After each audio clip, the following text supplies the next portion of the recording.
Halo anak, selamat datang di kelas matematika. Halo Saudara, kembali lagi di kelas matematika. Nah, di video kali ini kita akan membahas materi matriks, tetapi penggunaan matriks di dalam menyelesaikan soal sistem persamaan linear. Mari kita simak penjelasannya.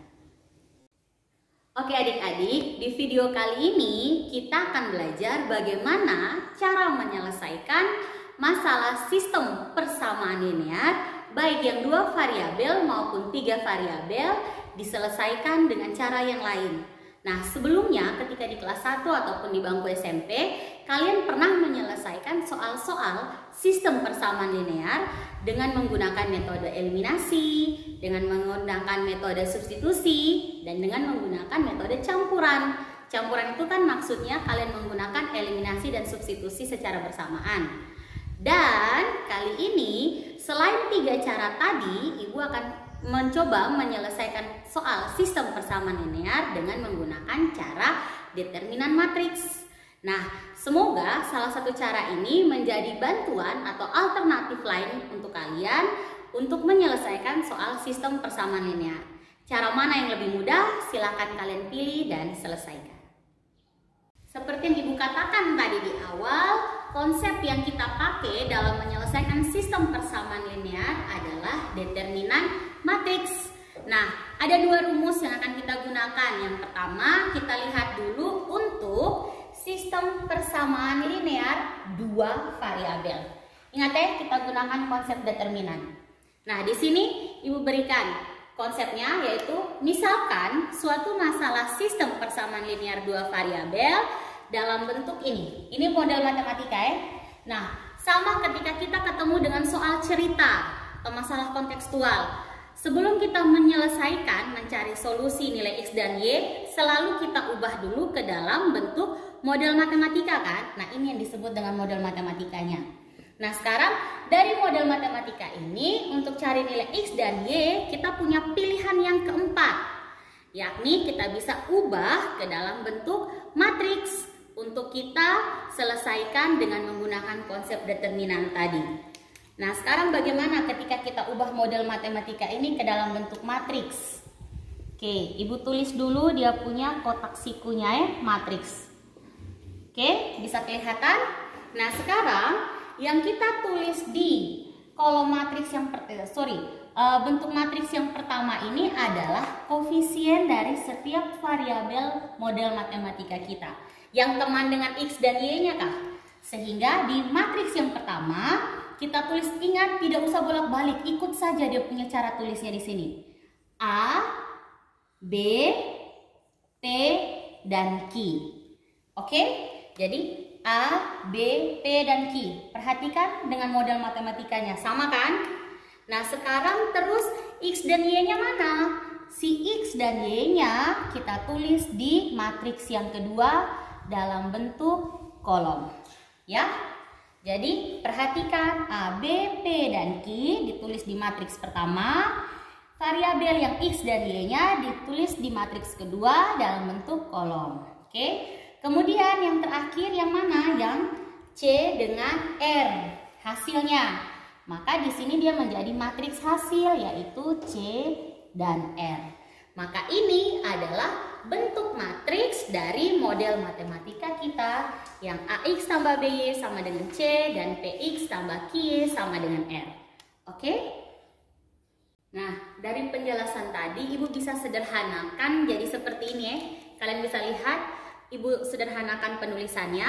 Jadi jika kita punya model matematika SPLDV, AX tambah BY sama dengan C dan PX tambah QY sama dengan R, maka ketika diubah dalam bentuk matriks, dia menjadi seperti ini.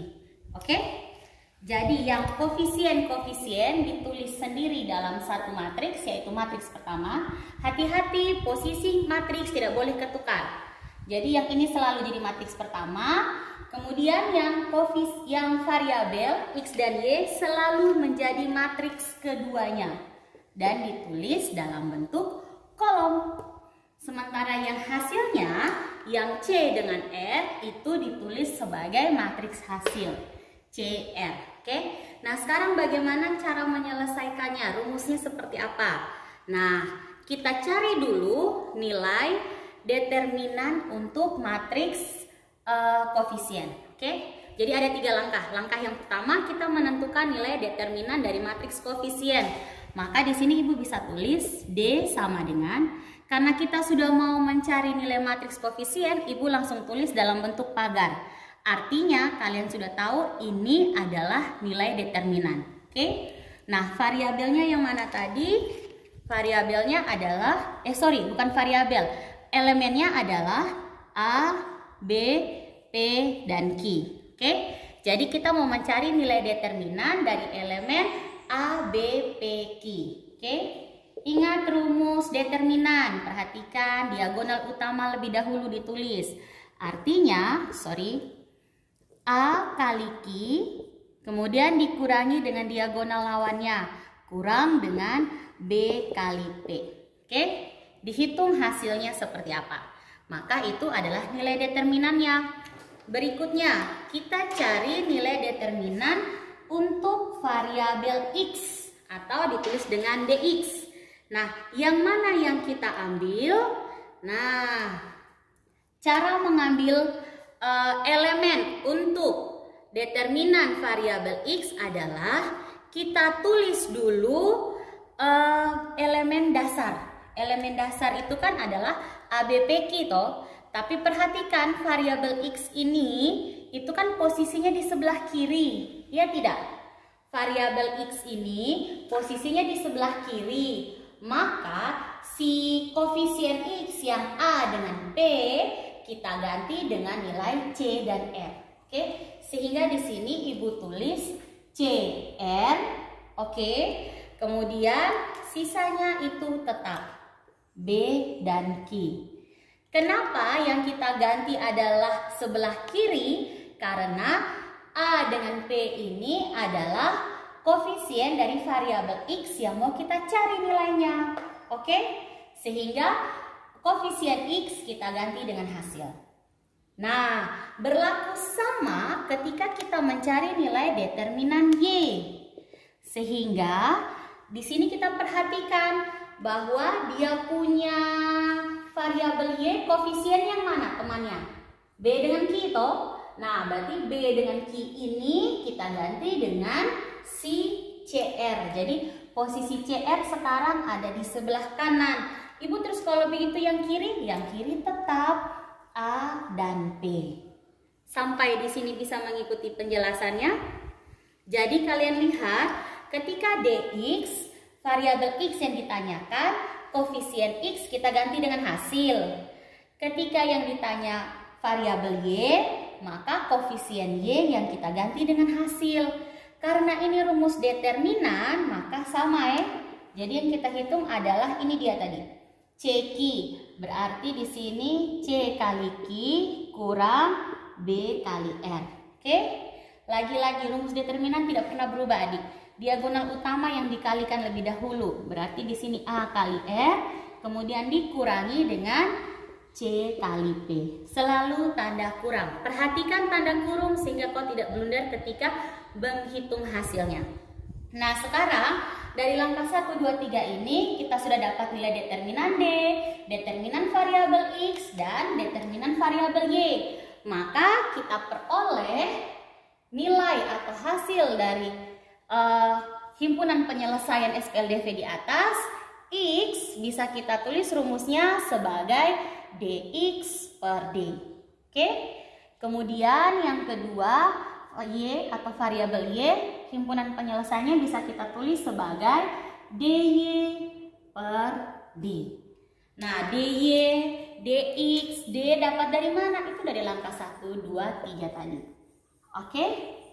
Maka ketika kembali ke atasnya, ketika kita sudah punya model matematika SPLDV-nya seperti ini, kita ubah dulu ke dalam mode matriksnya. Setelah ketemu mode matriksnya, kita tentukan nilai determinan, determinan variabel X, determinan variabel Y, kemudian baru kita bisa ketemu himpunan penyelesaian untuk variabel X dan variabel Y. Sampai di sini bisa mengikuti? Oke, jadi ini adalah konsep untuk menyelesaikan sistem persamaan linear dua variabel dengan menggunakan matriks. Seperti yang tadi Ibu bilang, dengan konsep yang kita gunakan adalah menggunakan nilai determinan. Selamat mencoba, selamat berlatih.